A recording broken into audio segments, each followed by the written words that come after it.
Hey everybody, I am Captain Tommy Scoville, and you are on the lifeboat. What's happening, people? First off, let me apologize to the mods for what's about to happen.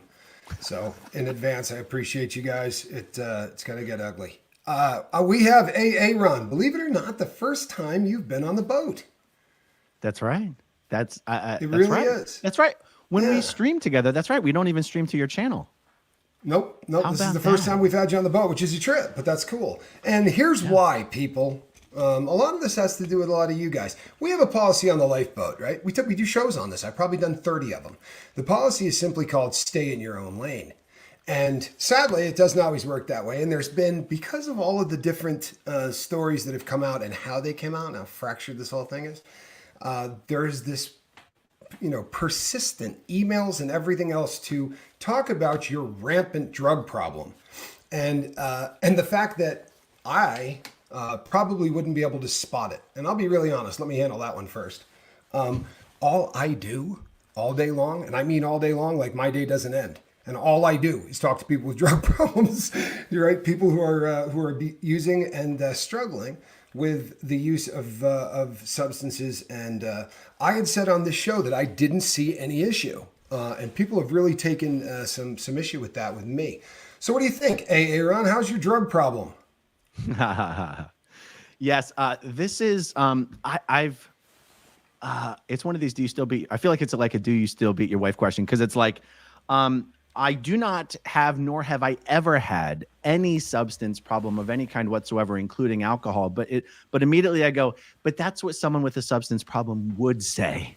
So the fact that we're Correct. even having to have the conversation feels like I'm already in trouble. But that's why I want to have the conversation, because there is a freedom to being able to just let it all hang out in the open, good or bad. People judge how they will, and uh, I love talking about this shit. I mean, a lot of people have been like, "Oh my God, this has been a crazy 2 or 3 weeks for you." No, it's been a crazy 7 months. This last 2 or 3 weeks has been the healing. This has been the getting better part. Nothing like, I am in such a good place mentally and emotionally right now, because there's just something very freeing about being able to put out put out there all of this stuff you were afraid people were going to judge you for, and saying, there it is, guys. And so let's talk about it. I said, okay, first of all, I do feel that I'm someone who isn't capable of being addicted to something. Okay, let me clarify that. I have never found anything that made me feel so good that I just had to have more of it. I Right. almost feel like if I had found something like that, if I ever did find something like that, it could be a problem for me. Um, I'm almost disappointed I've never found something like that, but at the same time relieved that I haven't, because I recognize it could probably become a problem for me. Um, Drinking, like if someone says, "Do you have a problem with alcohol?" I'd go, "What does that mean? Does alcohol make me drunk? And do I do stupid things when I'm drunk?" Yes. Do I have any compulsion on the subject of alcohol? No. I don't even. I would say I don't even keep alcohol in the house, but that's not true, because I've got like liquor, bottles of, like, I could have a bottle of liquor that stays in the house for 2 years, because I just don't drink by Right. myself. I don't Yeah. drink by myself. Now, I would say when 4 or 5 years ago, whenever it was that I sat down with Heather and had that conversation that I've made reference to several times now, I probably got into the habit of going out often enough, and I would drink whenever I went out, that I think you could make a good argument there that there was maybe 6 or 12 months where I was drinking way too much. But that was a function of the fact that I was going out all the time. It wasn't a function of the fact that I had some compulsion on the subject of alcohol. Well, and Um, it was also a pretty difficult time. And you know what? People do that. You look for escapism from wherever you're at. And if the escapism takes you to a place where there's drinking. Here's my yeah. thing. We say here a lot on the lifeboat that the opposite of addiction is connection. Because one of the things that you Mm, see with people who really get lost in addiction is that they pull away from everybody. And mm. one of your defining characteristics, and when people say to me, "You judged this on 3 minutes of meeting him," I judge it on the fact that when something comes up in your life, you usually talk to everybody about it. And I don't just Yeah. mean your audience, but everybody. You've reached out to me on so many different subject matters that we discuss, and It's something that you just don't see. I know that the cliches are things like, denial. The first thing you do is everybody denies it. And then, but I'm telling you, the biggest one is that people withdraw from society, and you're connected to more people than anyone I know. Like you're a freak with that. And it's not something That's an that interesting point. people maintain while using normally. So That listen, is an here's another one interesting that you got to point. put to death too while you're here. How about the fact that were you tripping on mushrooms on the night in question in California? Because I'm not exaggerating, 20 emails a week that seem to think that on the night in question, that you were rolling on shrooms. So I guess it depends on what tripping means, because I do have a habit of microdosing mushrooms. Okay. Now I'd only do that in the morning, because if you do that at night, you can't sleep. So You don't sleep.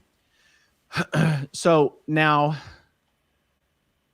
like, Juliana, the girl in question, brought the mushroom chocolate bars.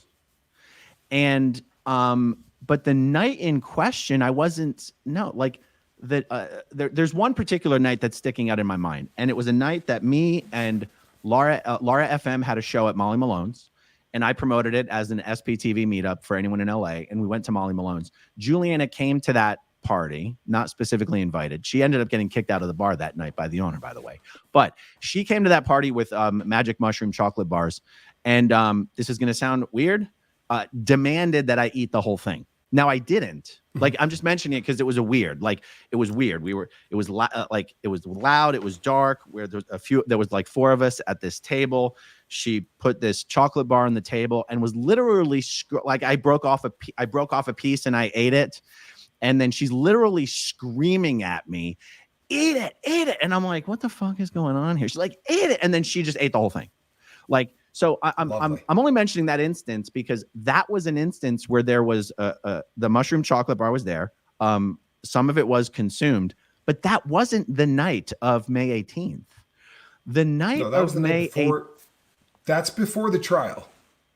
Yeah, that Molly Malone's thing was like a couple weeks earlier, if I recall correctly. No, it the was. night We're in talking about the question, night before the trial. Yeah, the night in question, the answer would have been no. I never take any mushrooms at night in the evening. I never do. And by the way, when I say microdose, can you see the size of my pinky nail? Okay. Yeah. If I'm taking a micro dose of mushrooms, we're talking half the size of my pinky nail. Okay. And I first started trying that, experimenting with that, I want to say about 18 to 24 months ago. I've been watching all of, I watched tons of podcasts, tons of YouTube podcasts, and I'd seen so much content from, I want to say mostly the discussion centered around like former soldiers, like combatants. Yeah. Absolutely. Struggling with various forms of PTSD. And I kept hearing about various psychedelics and mushrooms. And I'm like, that's interesting. And at that time in my life, I felt like I was always angry. I'm like, I wake up angry. I walk around angry. Like, just not not rage, just bad mood. Now, let's be honest.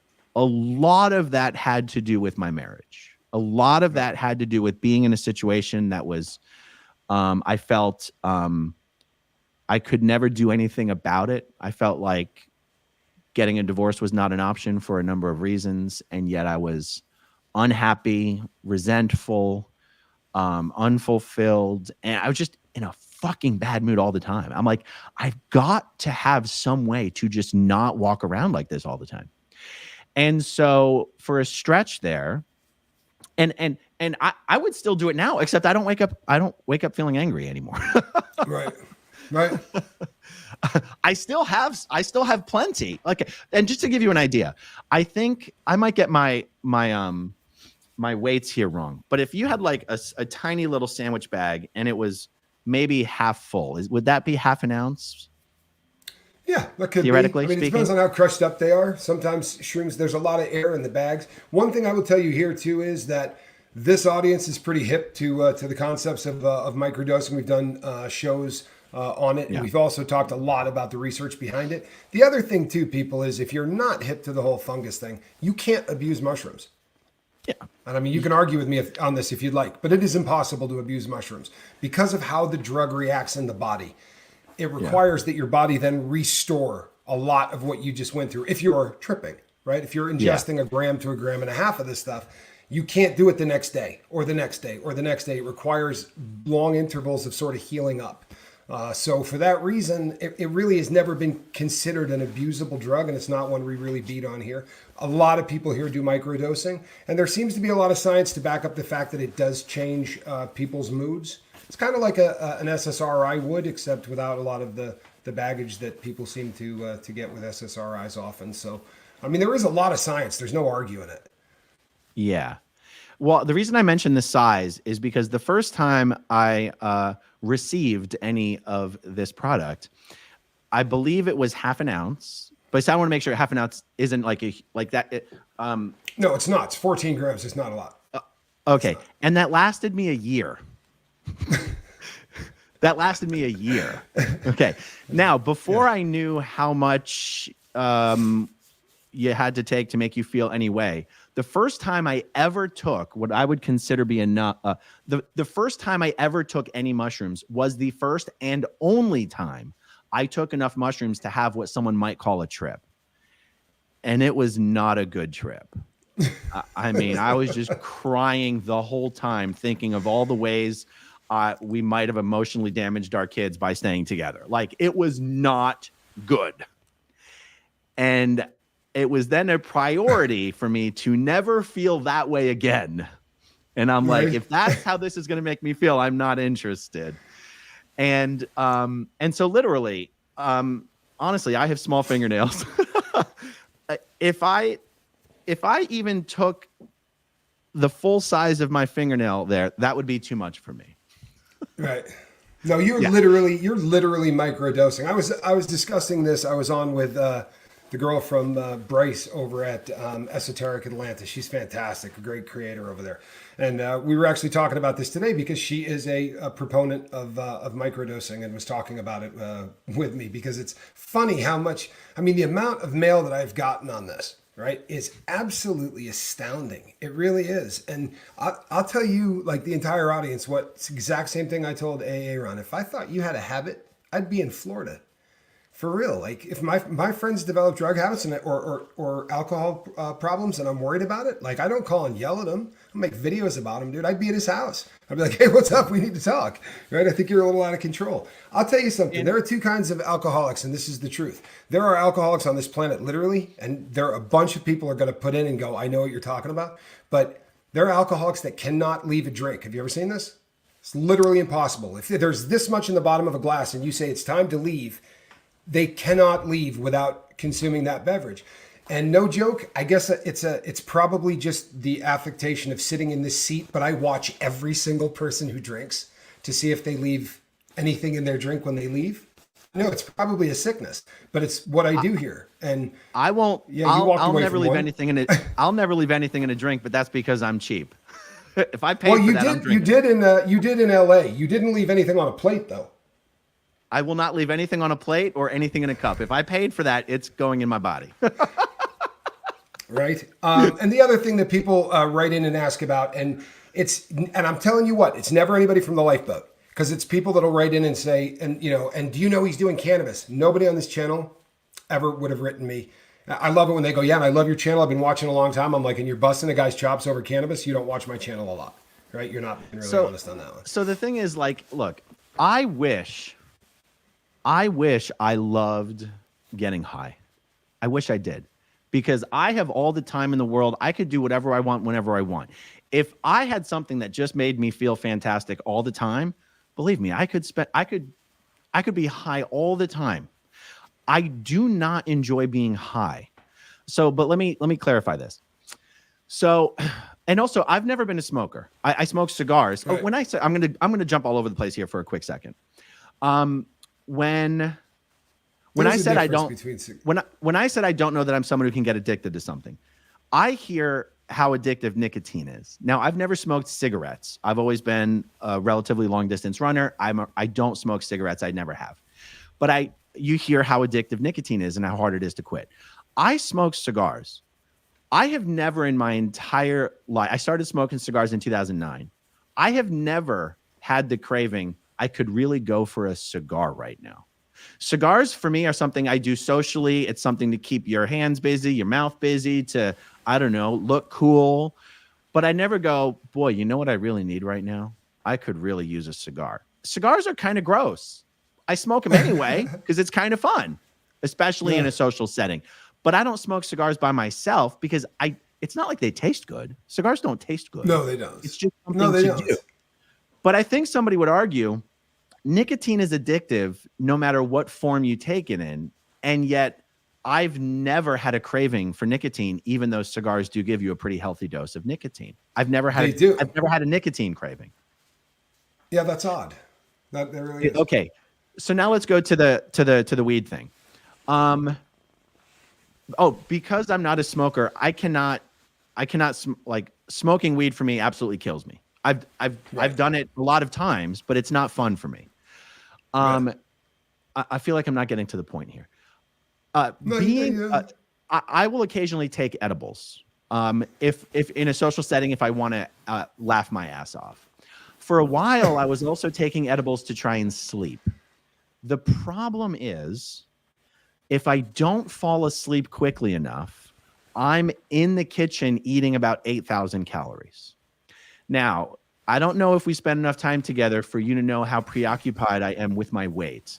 I'm unusually preoccupied with my weight for someone who's not even overweight. Okay, for me, the fact that THC makes me so hungry is the main reason I don't do it more. And also, honestly, it's not fun. Love to see you guys channeling. Yeah. Like, being high is fun if you're in an environment or a situation where people are laughing and having fun. But being high itself is not fun for me. I don't like the disorientation feeling. It's not, I don't understand how someone like Snoop Dogg can just be high 24/7. I don't even understand how that could be desirable or enjoyable or fun.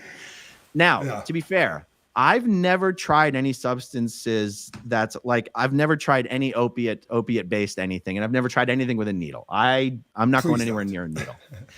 There's a part of me that is even afraid that I might one day find something that actually makes me feel fantastic. Because I go, would it make me feel so fantastic that I would want to feel that way all the time? I don't know. I'm afraid to even find something. So where am I going with this? I think you may have found something though, Aron, because technically we did have somebody on the crew that may have just called you out. Apparently, no addictions. What about French dip sandwiches? I haven't had a French dip sandwich since the trial. Okay, there we go.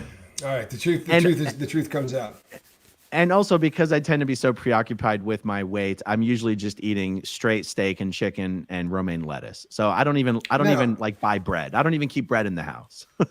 Now, but for the people who just got here as well, this is not a channel that fights drugs, right? This is a channel that fights addiction. Every single night now, I started this just inside this week, but every single night for the last 6 days, I've taken a THC product to sleep, and it has been life-changing. I have not had any nightmares, no PTSD stuff, and everything else I've tried, everything that came from a pharmacy just destroyed me. But I am definitely doing the cannabis thing to sleep. So we're not. I mean, it's not really one of the reasons I really wanted to do this is I'm angry. I'm angry at the people that question my street smarts. To be really honest with you, man. I mean, you show up here and you watch what I do because you think I have street smarts that the average guy doesn't. But what I do more than anything in the world is talk to people who are on drugs. I'm just not tripped out on you. I mean, it's honestly, and it's. I am a person that doesn't let their friends do drugs if they think that there's an issue. I really am not that guy, and I was offended by that. Yeah. I really was. And I feel like a lot of you, and with all due respect, just don't listen. Because I watch the Yeah. same stuff you guys watch, and you come away with a completely different sound bite. Like the person that said, yeah, he said he was tripping when this happened. I'm like, yeah, go watch that again. You know, I'm pretty sure he never used the word tripping in his life. Well, no, someone did ask me at one point, was there alcohol and mushrooms involved? And my answer was yes. And I do think I was conflating the night of the incident with the night at Molly Malone's. Because here's some details about that night that I've never said because it was never relevant. I wasn't with Juliana that whole night. I was hanging out with Laura FM and her friends. And they dropped me back off at my hotel. And then they came upstairs to hang out for a bit at like 1 o'clock in the morning, maybe. And Juliana was outside of the hotel waiting for me. I call it a hotel. It's a private club, but it's a hotel. Yeah. Juliana was outside the hotel waiting for me that night. And we sort of ditched her and went in, and she chased us in, and it was weird. And then when Laura and her friends left, Juliana was still waiting outside. And I was like, and she got kicked out of a bar that night. You said that, correct? She got kicked out of Molly Malone's, but that was earlier. Okay. But it's a repeating pattern, correct? Because I'll be honest, in my entire lifetime, I've been kicked out of one bar. But I mean, when you see people whose activity seems like... Tommy, I didn't say this earlier because I might have just forgotten in my previous videos. Not only was she kicked out of Molly Malone's, she was kicked out of the courthouse twice by the sheriff's deputies. Yeah, so I mean, this is... I'm not trying to be disrespectful, but there are people who struggle.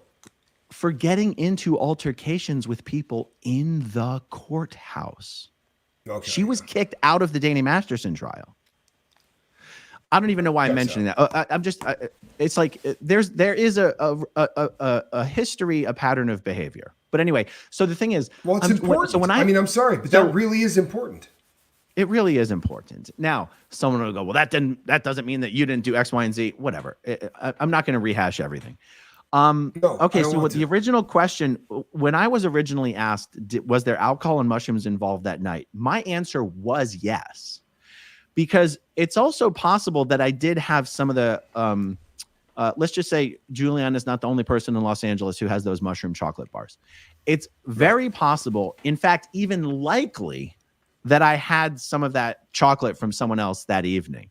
But it wouldn't have been enough to be what what I'm guessing someone would call a trip. Right. Yeah. No, the time you had a bad time, that was tripping. Yes. You know? Yeah. Yes. And I'm also wondering, like, I guess I was assuming that because everyone seemed to have these chocolate bars. Are they legal? They have to be legal, right? I just under the impression people are just buying these things at shops or something. There are states that that you can buy mushrooms legally in. There are. Yeah. I don't know what California's stance is on it. I know that Oregon has no issue with it at all. And it's also one of those things that I happen to know just because I this is what I do. You can purchase a kit to make mushrooms in your house, right? You can buy all of it legally online. It is legal to buy. It is legal to make. It is legal to possess until you dry it out. When you dry them out, all of a sudden this becomes a problem. But you can grow them, you can harvest them, you can do all that. But when you dry them out, all of a sudden we have an issue. That is the law. Interesting. And for that reason, it's so people can do some experimenting and things like that. But it's once you dry them out is when you have an issue. Dave says, I dipped frozen chicken nuggets into lime sherbet. It's all the freezer had and thought it was great. Like you, Aaron, I don't enjoy being high. I appreciate you both. Yeah. I have some questions for you, though. I have some questions for you about me, actually. So sure. I'm not someone who will just be sitting around my house and go, oh my God, I could really use a beer. Guys, if I could drink beer and stay skinny, I would probably drink a lot of beer. I just don't. The only time I'm drinking is usually if I'm going out with friends. Okay, but here's my question. I've heard Matthew Perry when he was alive. He said something like, I can decide whether I have the first drink. He goes, I cannot decide whether I have the second drink. He's like, I can't. He goes, if I have the first drink, I cannot not have the second drink. Okay. that doesn't describe me. But here's what I feel describes me, and I've always wondered if it was indicative of not a behavioral problem, but maybe a genetic predisposition. Okay, when I have one beer, all my inhibitions go away. Like, Right. when I have a drink, I want a second drink, not because, oh my God, I must have more, but because now all my inhibitions are gone. And I'm like, let's have as much fun as possible. And I'll just keep drinking. But I don't, it doesn't feel like a compulsion. It feels like a choice. It feels like a decision. It feels like a choice. And I guess, I don't know what my question here is. Like, I feel like if I had an actual compulsion towards alcohol, there's nothing to keep me from drinking all day, there's nothing to keep me from drinking every night. There's nothing to keep me from having a refrigerator full of beer right now. I don't keep beer in my refrigerator. And by the way, the liquor bottle that I have, I don't drink liquor. Like, maybe if we're having a party, we'll get out the bottles of liquor, but but it's not like I don't have a rule that I don't drink liquor. It's like that concept. Yeah. Honestly, this is a super tough concept, I think, for most of the world to understand. But I usually use the example of two college roommates, right? You got a roommate in college, and the two of you start freshman year. You live 4 years together. You hang out every single day. You do the exact same thing every single day, 4 years. Same number of beers, same amount of blow, same amount of every drug known to man. And you get to the end of it, and both of them go, "Up, time to get a job. Gotta go get in the real world." And they go off in their separate directions. And one just goes, "That's it. I'm never doing this again." And the other cannot, for the life of them, put it down. One, just like a diabetic, was born with a predisposition to be a drug addict.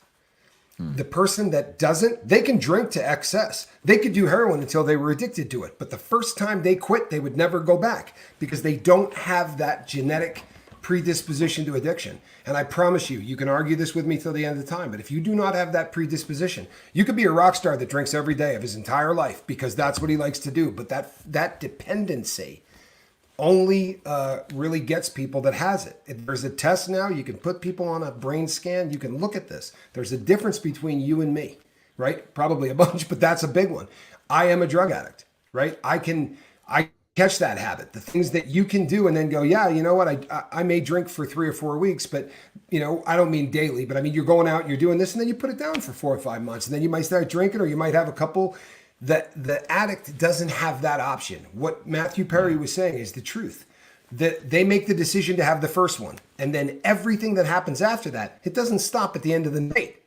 Right? When the sun comes up the following day, he's getting one to take the edge off for the shakes. Yes. The decision is made that takes you for the rest of your life until somebody intervenes or you cry out for help is basically how that happens. But you have to be that person. And I don't think you are. I really don't. Yeah. I've even tried ecstasy and I was like, oh my God, likes ecstasy. You can't tell me you don't like ecstasy. Nobody on planet Earth doesn't like ecstasy. From what I can remember, the experience itself was a positive one. The after experience was so negative, it made me not want to try it again. I was having muscle spasms. Like I felt like I was actually driving in my car having muscle spasms. I thought I was dying. I was like, now also someone will always say, oh, it was probably not pure or whatever. I'm like, how the fuck would I ever know? And why would I ever take that chance again? No, and that's the problem. Yeah. That's the problem. Yeah. So honestly, that drug used to be legal in the United States, Aaron. You used to be able to go into a bar in the United States, in Houston, Texas, right? In the late 80s, you could go into a bar and say, I want a Long Island iced tea and 2 hits of ecstasy. And they would slide it across the counter to you and put it on your American Express card.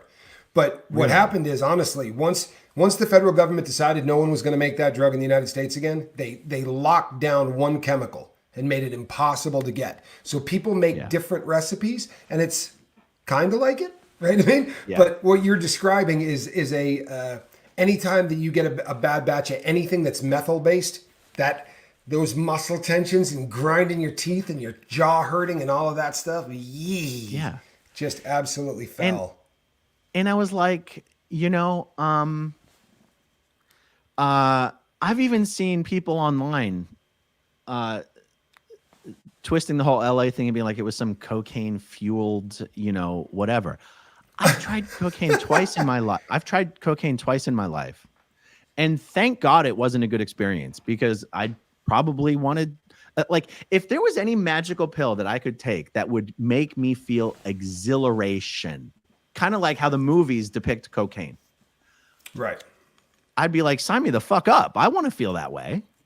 Yeah. But there's nothing out there that does that. Maybe opiates do that, but I'm not going there. I've never tried that. Yeah. I've never even tried, I hear people being addicted to pain pills. I go, how can you be addicted to pain pills? And I'm not trying to find out. What's happening though.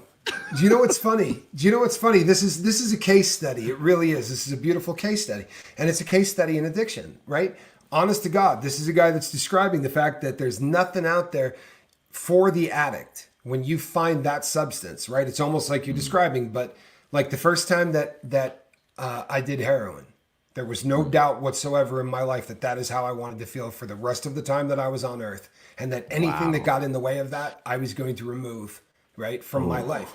That was what I was going to feel like, because it was just, but it doesn't mean that it's that great. That's not what it means. What it means is that in my screwed up chemistry, right, it's that great. The next guy does it. He vomits on the floor and goes, how do you do this, right? Like I'm the biggest idiot that ever lived.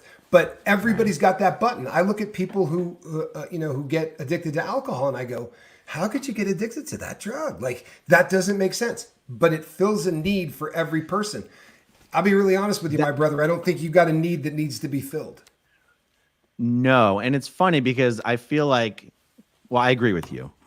I have someone, there's someone specific I'm thinking about, who's a former addict or recovering addict or in recovery, works in recovery. And, they call people like me normies. They call them normies. That's the word, right? Normies are people who have either never been addicts or don't have a predisposition to addiction. And to a certain extent, a normie cannot really understand what addiction is like because they haven't experienced it. They don't. You can explain it to people, but you can't really know what it's like. Correct. And this person has, I've almost been able to use this person as a sounding board for myself. And this person was addicted to alcohol. And I have observed what that is like. And I have observed what it's like for someone to just drink a liter of alcohol a day and not be able to stop. Yep. I've even have another friend who I would not describe as an addict who just got into the habit of drinking 3 or 4 drinks a night of liquor, and then got to a point where he actually scared himself because then he realized something happened. He actually found out he couldn't sleep without drinking. And then he goes, oh shit, I've fucked up. I've gone too far. Right. And he realized he would start to shake if he hadn't had enough drinking. Now, because I observed in one of these people that compulsion to wake up in the morning and drink, to just drink all day, to drink instead of eating food. Absolutely. I feel so shitty the morning after if I've drank too much that I go, how could anybody want to experience this day after day after day after day? And one of the things that I understood, correct me if I'm wrong, is that eventually they drink so that they don't feel that way. They wake up and drinking makes them even out. They have to drink to feel level. They drink to feel normal, and that's all drug addicts. Yep. Yes. The buzz goes away. I am someone who, when I am drunk, I'm having an excellent time. I'm not a loud or angry drunk. I'm a fun drunk. But I feel so shitty the next day that I just go, like the next day I'm like, I'm never gonna have a drink. I'm never gonna fucking drink again. And so anyway, it's a blessing and a curse. The curse is there's no substance out there that's going to make me feel amazing, apparently. And it's a blessing because if I found something like that, I'd probably do it all the time. Let's be honest. Yeah. I think I just spit all over my computer. You know what though? But you nailed it too. Look, you said I'll eat an edible if I want to act silly and have some fun with friends, right? You said when you go out, you may drink with some friends and have some fun. Every time you describe anything that has to do with anything there, it has to do with going out and being social. And usually That's either the very first stages of addiction, which you wouldn't be at by this point. You'd be far past that. Because in the early stages of addiction, that's what happens. We meet a new crew. We start partying with them. You make new friends. Within about 4 weeks, those friends are gone and you're pawning stuff. That's usually how that one goes down, right? But yeah, I think you're, honestly, I just don't think you have the gene, my brother. I really think that that's what it comes down to. But it's nice to hear it, out of your mouth. The number of people that email me on this, there's only a handful of things I get email on more than this. And I would appreciate it if you guys gave me a little, maybe a little credit. I've spent a decent amount of time hanging out with people that have serious drug problems. In fact, so I found most of you, except the normies, which do. We have a lot of normies here, 20%, I think. At this point, about 20% of the people that come here are not. But here's an interesting thing too, Aron, that's kind of, this didn't occur to me at all until I started really working and sitting in this chair. But you'll meet people who, had an eating disorder, or you'll meet people that had a really bad gambling disorder. And those things, although they're not substances or whatever, you find normies who say, I've never been addicted to anything. And then you start talking to them and you go, if you were gambling, you've been addicted to something, right? Like there are habits that you can get addicted to. There are people who get addicted to running. So there are some long distance runners that are so addicted to that, it's insane. Not that that's a bad addiction. It's a good one. But I know guys that if you try to stop them from running, they're going to kill you. Like they will bomb your car and do whatever is necessary to get out there and catch a runner's high. But no, I don't think you have a problem, man. I'm glad you came on here. I really, and are we going to see something cool tonight, Aaron, or what? I want to. Oh yeah, I've got a killer live stream I'm going to do later this evening. Killer. All right. People, don't miss this one. This really is going to be a good one. It's if about you guys have Danny any questions, and his fire weapon. them fast. But you know what? I don't know that there's anything that isn't covered. Let's see here. What do we got? Nat B from Canada. Oh, you know what? See, this is what happens when you have training wheels, Aaron. This is all touch screen because I can't run a mouse. I don't know if you're familiar with this, but James you're C doing says, touch screen.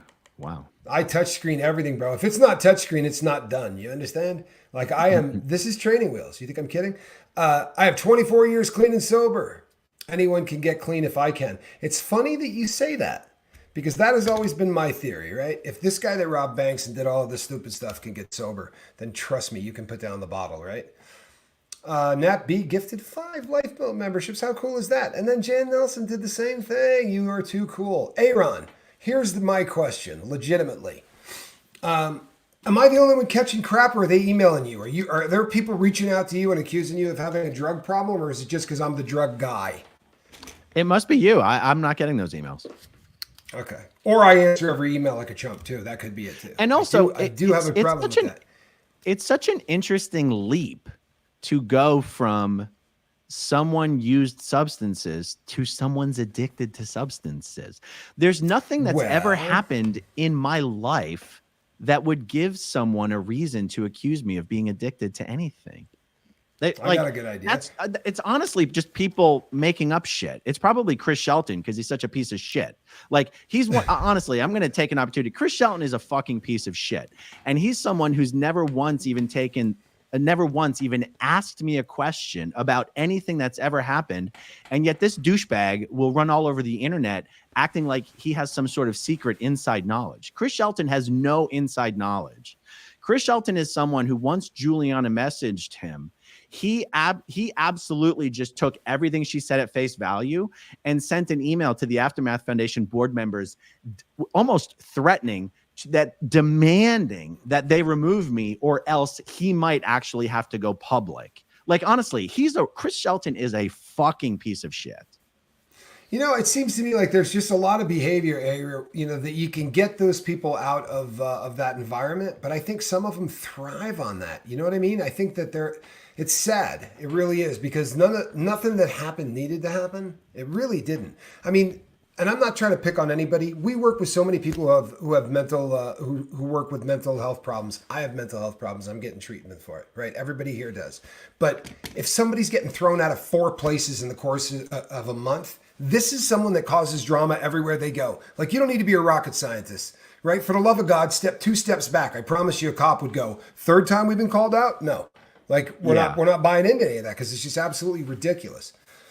Imagine losing your breath and being unable to breathe. Now imagine the feeling of desperation for that next breath. That's how I felt when I needed my next drink. Wow. I'm going to guess, Aaron, that is not a feeling that you can relate to at any level. No. But that is exactly what it feels like. And that's how it felt to be a heroin addict too. If you didn't get that next one, there was nothing on God's green earth, including robbing banks, beating people up, or anything else that you had to do to get that. And so I get really frustrated too. And this is the stay in your own lane thing that we talk about all of the time here, right? For real. Stay in your own lane. Because it's sad when people decide that use equals addiction. And this has undermined so many people. You don't have a problem. Thousands of people who are going to listen to this do.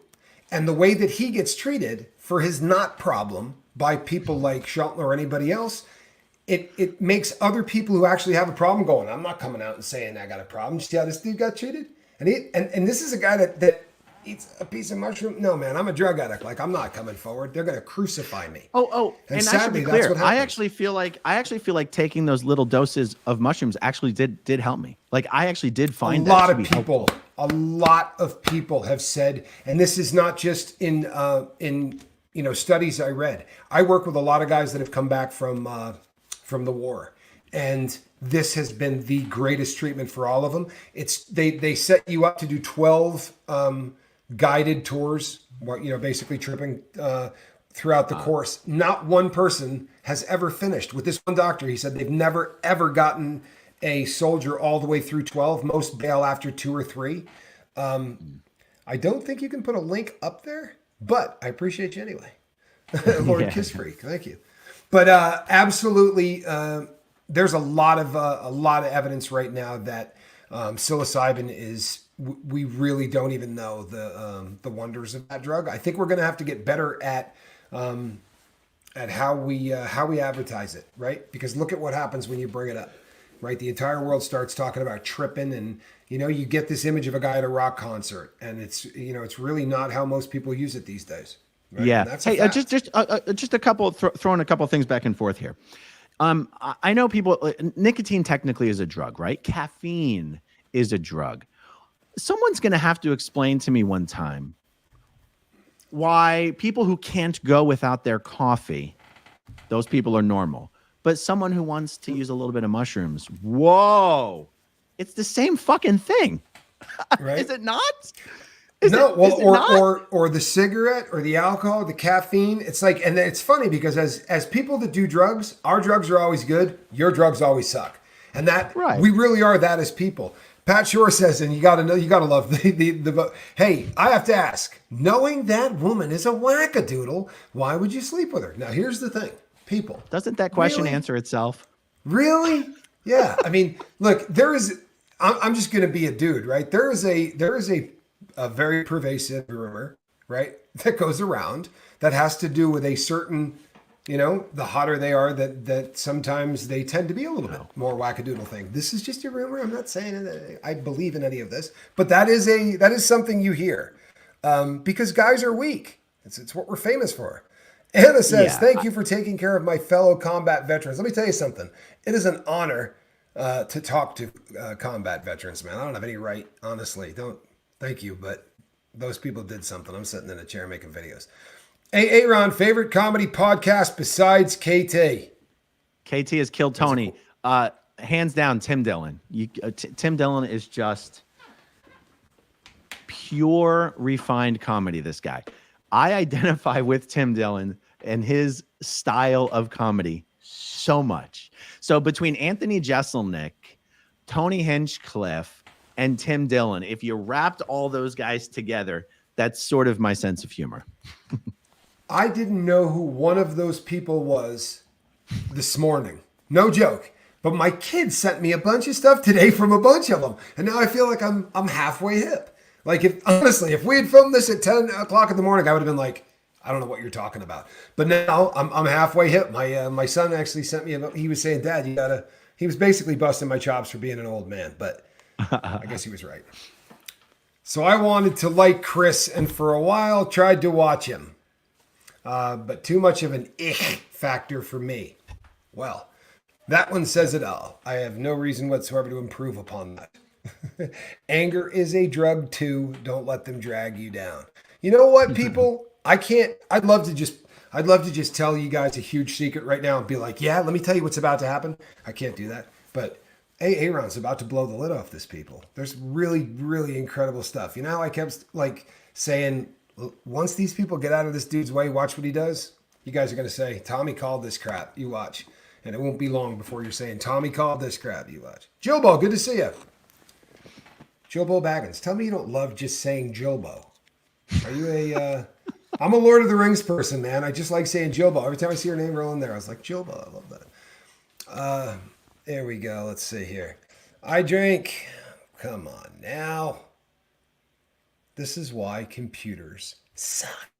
That one just does not want to go up. You know what it is? It's the size of it. It's too damn big, and it sucks because it's a really good comment. There we go. I drink 2 glasses of red wine every afternoon instead of the thrombosis injections because of crushed leg. Am I an alcoholic? I don't think so, as I grew up in an abusive alcoholic home. Here's the really good news, people. The truth of the matter is, it is way above my pay grade, nor would I take that gig if I could get it, to tell anybody if they're addicted to anything, right? The exception to that rule being my friends. If my friends are addicted to something, I'm going to be a jerk, right? Because they're my friends.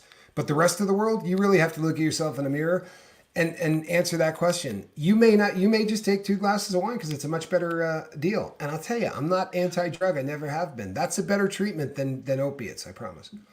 This is what I was gonna ask you before, is that I don't have a compulsion as if, oh, I need to drink, because I don't. I can go for weeks without having any kind of a drink whatsoever. There might be something about me where once I start drinking, I tend to drink a lot. And there might even be something about me where I might be someone who, well, I was going to say who blacks out easily, but I'm not sure if it's not, that makes it sound like I black out a lot. I don't.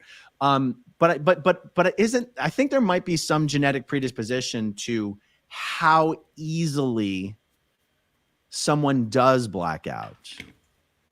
Now, why am I mentioning blackout?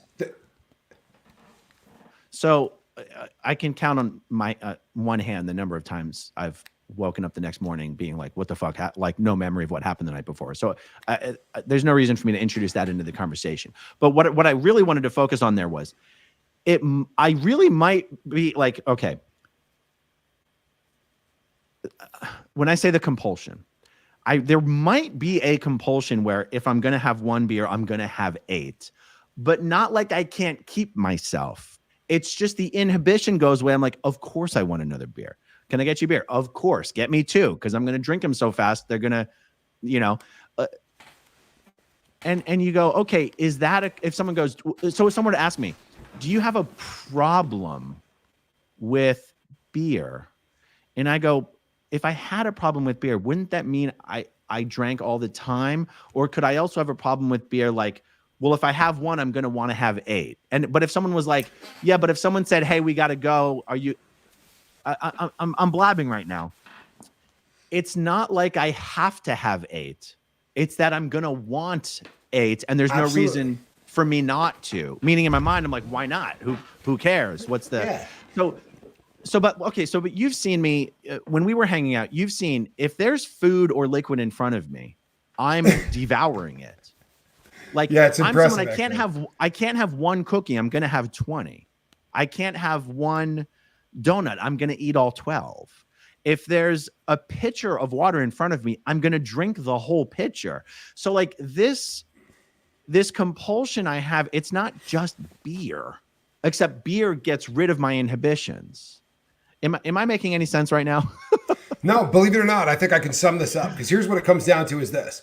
What it comes down to is when you drink, you're drinking not for the sake of tasting a couple of drinks. You'd like to get one going, and you're questioning whether or not that is an issue. When the night that we went out, we drank, right? We drank with the intent to feel something, but we definitely stopped it full. Oh, good Lord. If you knew who was calling, but you definitely stopped that. There was not an issue. What you're describing, and I'm not trying to bum you out. If this comes off bad, don't just take it in the vein it's intended to. But what you're describing is most people who begin drinking, right? Like this, I would have had this conversation at 22. Like that would have been because that's kind of how I drank in college. And then I had those thoughts where I'd like, do I have a problem with this crap? Because when I do start drinking, I want to continue to drink. And I kind of went through all of those things. And then you start seeing people who have serious problems. And you say to yourself, maybe, I drink too much when I go out. The question is a legit one, because there are alcoholics who drink 7 times a year or 8 times a year. But when they drink, they're going to drink until they're unconscious and blacked out. That's the type of alcoholism. But you didn't. We walked away from that place pretty calm. I mean, we went bowling. It's funny. I'm looking up from that place pretty calm. So because someone's asking the question about binge drinking, I'm looking it up. Just what is the definition of binge drinking? The consumption of an excessive amount of alcohol in a short period of time. So, well, to me, that seems a little obvious. I guess if someone were to, now that I think about this, if I'm drinking a beer, I guess in my mind, like, I go, what's the point of having a beer? It's not like that beer is so goddamn delicious. I just wanted to have a beer. I feel like if I'm drinking, it's to get drunk. And that's the definition of binge drinking, is it not? Like, we're drinking to have a good time. We're drinking to be silly. We're drinking so maybe, well, of course that's like, if I drink, I don't know, 6 beers in an evening or 7 or 8 beers, I mean, that's binge drinking, right? Yeah. No, well, yes and no. Here's what binge drinking is. Whatever they tell you the definition of binge drinking is, the definition of binge drinking is, and it almost always is used to describe kids in college, and it is drinking to the point where you're going to get to toxicity. And it happens a lot. We lose kids every year because they get there without the requisite knowledge of what booze can do to you, and that your liver's going to process out 1 ounce per hour. So if you drink a fifth, you just put 32 shots into your body, right? It's going to take 32 hours in theory to process this out. Right? That can kill you. You can overload your system. And we teach kids this stuff, right? This is what we teach them in high school. And we put them through an education course so that doesn't happen. But binge drinking is irresponsible amounts of alcohol consumed for the purpose of like drink until you pass out or drinking until you black out. And there are challenges going on the internet with this crap right now, right? There are actually like they have challenges to see how much people can drink in how short a period of time, which is a death sentence, right? A lot of people. So let me know what you think about this. So like, I'm not someone who's going to have a beer with dinner, because I go like at home. First of all, I almost never keep beer in the house, but because I go, what the hell's the point of having a beer? I'm like, that's totally pointless to me. I go, if I'm drinking, but it's funny because what I would do at a restaurant is different than what I would do at home. So like, I'm not, what does this say? I followed Chris. Oh yeah. So like, I'm not someone who would have a beer at dinner, because I go, what the hell's the point? But if I'm at a restaurant, I will always order a beer. Right. Okay, I think Aaron drinks after the first. Wait, I'm sorry. I think Aaron drinks after the first, unless he has a reason not to, like leaving to go somewhere or whatever. I can relate to that. Yeah, I guess I'm just, I'm thinking out loud here.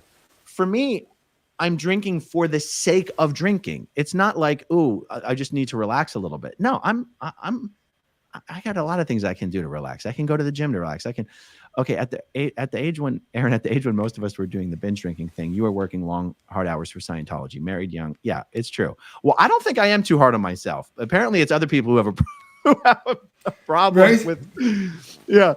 So let me just describe this and let me know how it sounds to you. If I'm, social lubricant. Yes. If you guys think I'm fun or funny in normal, just wait till I have a beer or two. I'm even funnier. There's some truth to that. At least I think I am. Okay. If I'm at a restaurant though, I'm always going to order a beer. 100% of the time, I'm going to order a beer, because I feel like, I don't know. Does that sound like a compulsion? I don't know. See, I order beer a lot when I go to restaurants, but I don't have a compulsion to drink. But I do drink because I like the taste of beer. I do not drink, like when I drink, I usually drink one of them.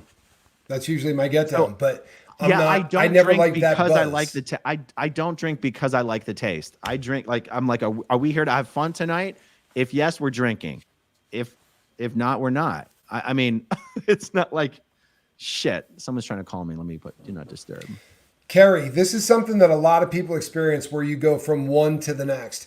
She said when she was drinking excessively, I thought I needed to stop. I changed from one addiction to another. I binge ate. And this is something we see all the time with people who get sober, is they will pick another addiction up because we have a much easier time getting habits than losing habits. Like we're really good at picking up habits. We're not so good at So, putting but them down. you've seen me eating. I'm somewhat of a compulsive eater, aren't I? I'm going to be really honest with you, and I'm going to do this. I've never seen anything like it. No, you are absolutely. Here's in your defense, people. They put down this plate of French fries that had like cheese grated over the top of it, right, and crumbled and melted. It was absolutely the greatest fries. And it you've was ever some seen. truffle. I think But it was some truffle on there too. yeah, well, yeah, no, that was the previous. But yeah, everything they brought was fantastic. It was a really good night. But yeah, you have a business-like attitude. Wait a second. Hold on. Hold on. He was there. Hey, Alan Valentine says, I think you are. I think you are what, a compulsive eater? Is that what he's responding to? Yeah. Yeah, he was sitting next to you in LA. Because I am a compulsive eater, I limit the food that I have in the house. Like if I buy one of those big containers from Costco of the pistachios or the cashews, I'm eating that in 24 hours. Like, and that's why I say it's a blessing. I've never found a substance that makes me feel like the movies look like it will make you feel, because I'd probably end up with some sort of a problem. What is it? Does drinking make your life unmanageable? No. If so, you have a problem. If not, well, maybe I mean, I don't even drink regularly. That's the thing. Right. I don't even drink weekly. That's the thing. That's why it's so crazy to me to see people speculating that I have some sort of a problem. I'm like, this is like a myth that someone's created on the internet, pieces of shit like Chris Shelton, because it has no reflection. It has no basis in reality. Right. I mean, I don't want to. I would say, listen, this question's come up a couple of times about things like, how mushrooms react with certain, with schizophrenia or with other. Do not start playing with any of these. Like when you talk about doing fungus, boy, there are places now in almost every city where you can get a guided process. Go work with a doctor on it. At least do it the first 2 or 3 times. Go through that whole guided thing with the shrooms. Don't do it alone. For real, because number one, you're gonna be doing this one. All right, when I was in high school, I ate 3.5 grams. I tripped really hard at a Grateful Dead concert. Right, bad. Right, go with a doctor where they get to a certain amount because they give you targeted learning goals before you sit down and start this process. There's something you're trying to get done, so it's not a haphazard thing. And this is why the soldiers do so well. They go in with a plan of what they're trying to come out with, and these guys are doing absolutely amazing with it. Were you kept hungry in the Sea Org? There's a question for you. I'm one of the Sea Org members who never missed a meal. I never missed a meal, and I ate voraciously. I mean, they lost money on me. No, I was not. One of the fights I got into in the Sea Org was a security guard that was keeping me from going to my room to get something to eat, actually. No, I was not kept hungry in the Sea Org. No, I ate and ate. That's good. Ben Turner says, the more I get of Aron, the more I like him. Now, if you want something destructive, try Corey Feldman videos. You won't be normal afterwards. Oh, you see Corey Feldman trying to sing and dance is one of the most, goodness. At the Riot Fest? Tell me that's not this is the gift that keeps on giving. People, if you haven't checked this out, do it later.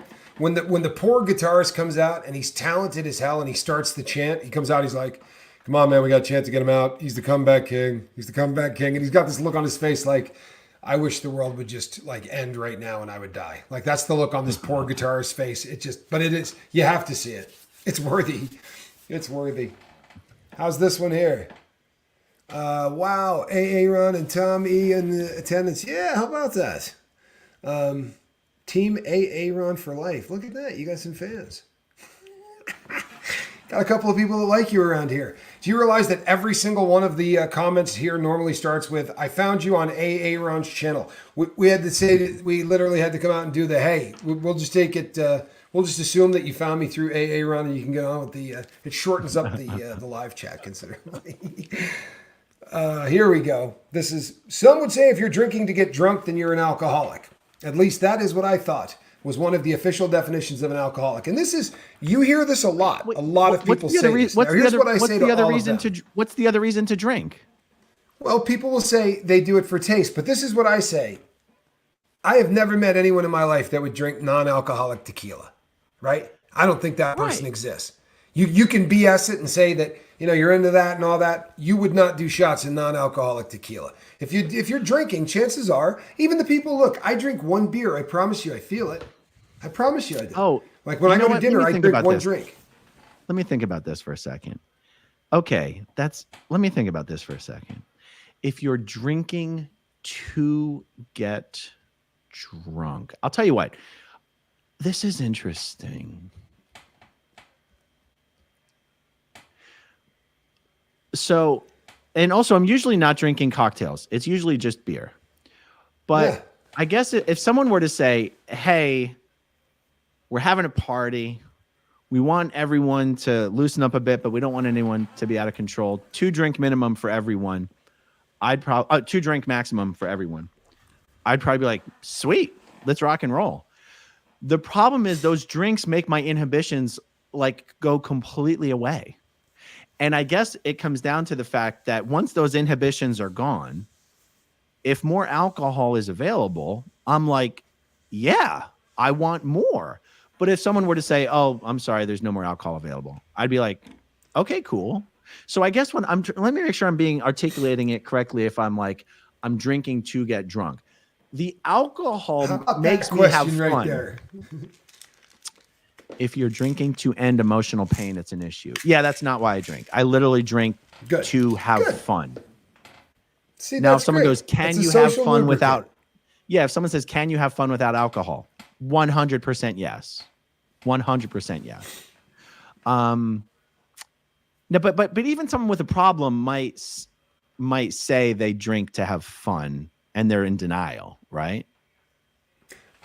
Yeah, here's the thing. Usually, and I'm not trying to be arrogant when I say this, I swear to you I'm not, but usually by the time that somebody gets to me, the denial thing, like I don't deal with denial. I really don't. Because usually if someone's on the phone with me, right, it's because somebody else has either forced them or they're begging for, for assistance because they realize that they're in a bad way. But yeah, I don't deal with a lot of denial. Everybody that by the time I'm talking to people, they usually know that there's a problem. They usually do the minimizing. Yeah, I know I got a drinking problem, but it's not as bad as everybody says it is. I know I need to cut that back. That's the kind of stuff I get. I never, get there's no issue here. Yeah, I got a problem, but I need to work on, but it's not as bad as. Christy Leon says, love you guys together. You always make me smile. Well, thank you. Grew up with an alcoholic dad and now my brother-in-law. They drink differently. My dad every day, and my brother-in-law 0 for months, then just can't have 1. He needs 10. Yeah, drink until there's nothing left in the room. That's been my experience too, that there are 2 very distinctive types. There are people who drink every day and need to. And there are people who, when they drink, I promise you, nothing is safe. Like if you couldn't have booze in your house and not finish it. Those kind of, like my first wife was like that. I feel like for sure, the more I drink, the more I want to drink. Like once those inhibitions are gone, they're gone. You know what? Jen, do you have a microphone? You should drop it. This is a mic drop comment. There's your mic drop comment. I should keep it going because it's money, but that's a mic drop comment. Honest to God, you're overthinking this. Don't let people get yet. Because truthfully, and you do not have a problem, and everybody here knows that because they're all players. And the truth is, I don't spend a lot of time thinking about this. It's only when I'm in a position of having to sort of defend or explain or justify that I'm at least trying to be more thoughtful about it than just saying, no, I don't. Because even someone with a problem would say sometimes, no, I don't. And I'm also just trying to be honest. The more I drink, the more I want to drink. And I have wondered but at the same time, I don't have an addictive personality, Most U.S. beer is piss water versus Canadian beer. Yeah. Well, most of our beer is like 4%, right? 4.5% maybe. Like yes. I think your standard Bud Light. And a good old Brador is close to 8. Apparently, I skipped a previous super chat. I'm sorry about evaluate. I'm guessing he's saying if you're ever worried about it, you can always go and get a drug and alcohol eval. You get someone who has an LCDC right? Get a licensed chemical dependency counselor certification, and they can do an eval for you. Charge $95 for those, and they will go through and ask you a series of questions based on a standardized series of. And you can do that. As humans, I really think we lie and cheat on those things by accident. We start overthinking them on the first question. I do terrible with that. Yeah. I'd rather sit down and talk to one of them because most of those are. Go ahead. Well, I'm looking back at a comment that John Shostowski made. He said, "I don't drink because I've never been able to drink in moderation in my entire life. I've been sober for about 20 years." So that's interesting. Drinking in moderation. I am so somewhat preoccupied with health, fitness, and my weight that I repeat what I'm going to repeat what I said earlier. I would go, what's the point of having one beer? I go, what? I'd rather have 0 beers. Like, I'd rather have 0 beers. And I go, if I'm going to have any, it's because I'm planning on having a lot. Does that sound like that's wrong? No, I mean, I get that. I really do. I get that. So here's another one. So I'm sorry that I missed your previous super chat. Really, I truthfully, that makes me feel bad. The big book, the AA big book definition of alcoholics is it's like a man who has lost a leg. He never gets back the ability to choose whether or not he can have a drink. Well, and that's if you truthfully, alcoholics can't make that choice. It's like the guy from Friends said, and you hear this cliche a lot, and people tell me this every single day. I can make the choice for the first drink, and then the first drink makes every other choice I make for the rest of the day. Right? That's a reality for a lot of people. The fact that, if you've got something to go do, you can stop. I think you like drinking. I think you like catching a buzz, and I do think we can overthink it. Yeah. I can't stop once I start, so I didn't start anymore. I love that, right? That's me. I do heroin and I break out in handcuffs. It might take 6 months, it might take a year, but I'm going to end up with handcuffs on. That's just how it ends every single time I do it. So I just decided I'd give that one a break. Hold on.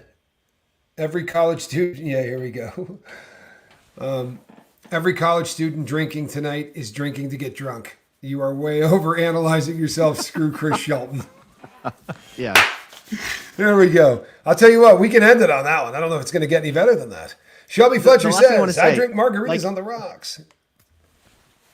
For the taste. It's my favorite thing. But I can only drink one because one gets me tipsy and the hangover is vile. Something about tequila, and I don't have a good relationship with tequila.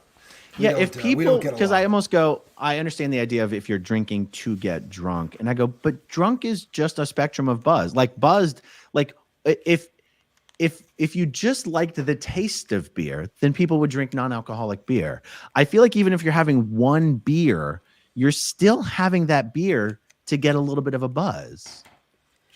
Am I wrong? Do people not drink beer to get a beer buzz on? I mean, isn't that the only reason to have a beer? Here's the thing. According to, and I can spit this out actually pretty close to from memory, but according to when they do, when they ask people who drink, the vast majority of people will say that they do not drink to get a buzz. The vast majority of people will say they drink for taste. Right? I don't believe that. My brother and I had a very long debate about this. I don't believe that for a second. If I order one beer, I love the taste of beer, but I'm doing it because I know I'm going to feel it. I'm not going to catch a buzz. I'm not going to be stumbling. I never had a problem with that drug because I don't really like. But 3, I can't stand the feeling of 3 drinks. Like to me, I like being really in control. So I'm a 2 drinker. Like I will drink 2, and then that's the end of that. Yeah. But I love the taste of beer. I really do. And that's why I said I don't get in trouble every time I drink, but every time I get in trouble is probably when I'm drinking.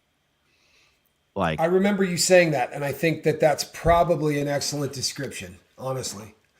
Yeah. You have a powerful platform, Aron. You help a lot of people. I think there is something more for you to explore. Just keep being curious. Well, thank you, Jamie. Excellent advice. You know what? Curiosity and new things, nothing stimulates dopamine more than new experiences. So, yeah, we're good.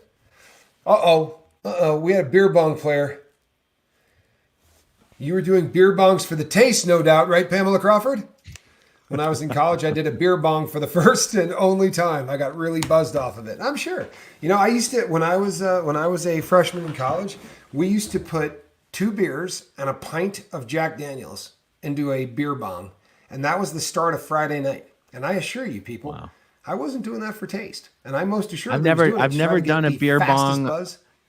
Yeah, That's I've never good. done a beer bong. I've never done That's that shotgunning a beer thing. It looks like a great way to cut your mouth. I've never tried doing anything like that. Amazingly, I've never cut myself shotgunning. That was a big thing when I was growing up too. But fortunately, I managed to get through all of that. I mean, I did a lot of really, really stupid things and got arrested and did all of that dumb stuff. But yeah, I fortunately, that was not my drug. Not that heroin was a great choice either, I assure you. But Oh, by the way, and again, I know some random people's stupid comments on various platforms aren't representative of anyone. I have never been arrested in my life. I have never had a DUI in my life. I mean, the only thing on my criminal record is speeding tickets. I mean, I've seen some crazy shit being put out there about me like it's absolute fact. I've never had a DUI. And yeah, you've missed a lot of barfing too. It's true. It's true. Oh, that's the other thing. I've almost never drank to the point of throwing up. Now, I think it's also very hard for me to throw up. So that may not mean much, actually. yeah, I think this is a pretty great comment right here. This, if I can find it, here we go. This Speeding is a great tickets are comment criminal. because this is what I got too. This is what my takeaway was. Yeah. He's just a little bit too happy. And here on this particular channel, we don't take any joy in anything that is a bummer for anybody else, right? Like that gets you banned around here.